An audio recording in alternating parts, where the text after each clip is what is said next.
रीवा के रहने वाले लेफ्टिनेंट जनरल उपेंद्र द्विवेदी भारतीय थल सेना के प्रमुख बनने वाले हैं, जो 30 जून को अपना पदभार ग्रहण करेंगे। वे रीवा के सैनिक स्कूल के छात्र रहे हैं। इसके पहले 30 अप्रैल को विंध्य के सतना जिला निवासी दिनेश त्रिपाठी को नौसेना अध्यक्ष बनाया गया था, जो रीवा के सैनिक स्कूल में उपेंद्र द्विवेदी के सहपाठी रहे हैं।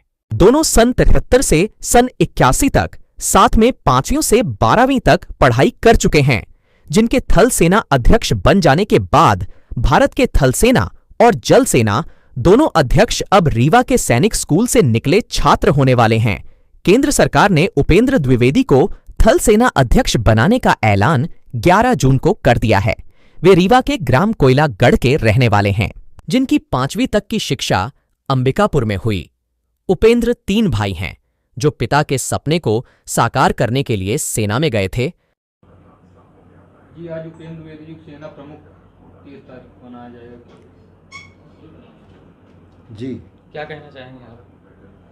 विंध्य प्रदेश के लिए ये बहुत ही गौरव की बात है, जबकि रीवा से किसी भी व्यक्ति का सेना के सर्वोच्च पद के लिए चयन हुआ है और संयोग से हमारे परिवार का महत्वपूर्ण सदस्य है, मेरा छोटा भाई है, तो मेरे लिए इससे ज़्यादा बड़ी खुशी की बात क्या हो सकती है।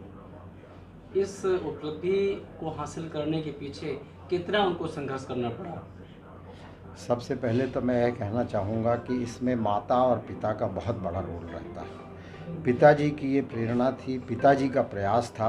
वो हम 3 भाई थे। मुझे वो डॉक्टर बनाना चाहते थे, उन्होंने मुझे आई स्पेशलिस्ट बनाया। फिर मैं अधिष्ठाता के पद में 2019 में रिटायर हुआ। छोटे भाई को वो इंजीनियर बनाना चाहते थे, वह प्रदेश के सर्वोच्च पद चीफ इंजीनियर से रिटायर हुआ। और तीसरा ये छोटे भाई को उनकी इच्छा थी कि मिलिट्री ऑफिसर बने। हमारे पिताजी की प्रारंभ से ही इच्छा थी कि वो एक मिलिट्री ऑफिसर बने।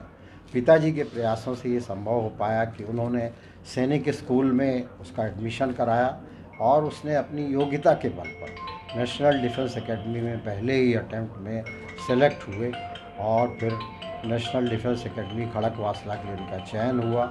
फिर एनडीए देहरादून से वो पास आउट हुए। 1984 में उन्हें कमीशन मिला। देश विदेश के सभी बड़े पोस्ट पर उन्होंने कार्य किया। सेशल्स देश के वो सैन्य सलाहकार भी रहे। अमेरिका से विशेष कोर्स किया। नॉर्थ ईस्ट जम्मू कश्मीर में लगभग सेना के सभी सर्वोच्च पदों पर कार्य किया और आज आप सब लोगों की शुभकामना से वो देश के सर्वोच्च पद पर पहुंचने जा रहे हैं। कभी ऐसी भी स्थिति परिस्थिति आई होगी छात्र के दौरान, मतलब पढ़ाई के दौरान, तो उन पर कोई प्रकाश डालिए?